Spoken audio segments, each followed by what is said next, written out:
Christophe Guyot, vous avez commenté la MotoGP, vous avez été consultant. Qui va être champion du monde cette année? C'est encore Marquez?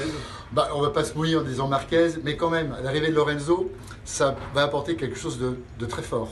On le sent hyper motivé. Et puis, Marc Marquez a envie de franchir encore un step, d'aller encore plus vite et de se servir de Lorenzo pour ça. Donc la confrontation entre les deux va être extrêmement intéressante.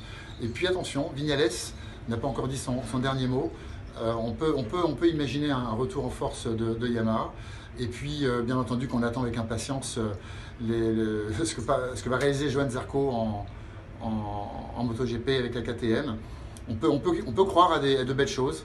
On peut l'imaginer, le croire. Et puis évidemment, Ducati, on ne va pas oublier les Ducati. Dovizioso fera partie des hommes qui iront souvent sur le podium.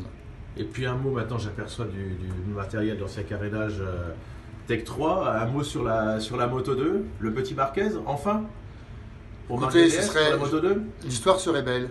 Il le mérite, c'est évident qu'il a le talent pour ça, la lucidité également, vous noterez qu'il n'est pas passé au MotoGP, parce que pour lui, c'est son frère, pensant à les clés de la réussite. S'il est prêt pour la MotoGP, non, franchement. Mais c'est la raison pour laquelle je trouve que c'est fort, parce que souvent, on emmène peut-être un peu trop tôt, et des jeunes qui veulent aller en MotoGP, qui en rêvent, il en rêve forcément, mais il veut d'abord être champion du monde à tout prix, il veut ça, c'est son objectif, c'est vraiment son rêve, et je trouve que c'est chouette, et on peut lui souhaiter. Et un mot sur le triomphe qui arrive, la motorisation. Contre peut-être toute attente, parce que tout le monde est un peu surpris, moi le premier, beaucoup, sur le choix de ces moteurs, mais ça plaît beaucoup aux pilotes, ils sont plus puissants.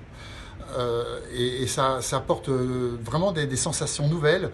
En fait, le but de la Dorna était de rapprocher les Moto 2 du pilotage du MotoGP de demain. C'est-à-dire de créer vraiment une vraie filière MotoGP pour les jeunes. Et ça semble plutôt réussi sur le plan technique. Bravo en tout cas à ce risque qui a été pris pour engager Triumph comme motoriste. Mais ça semble en tout cas séduire les pilotes, les performances, et ça devrait faire un beau spectacle.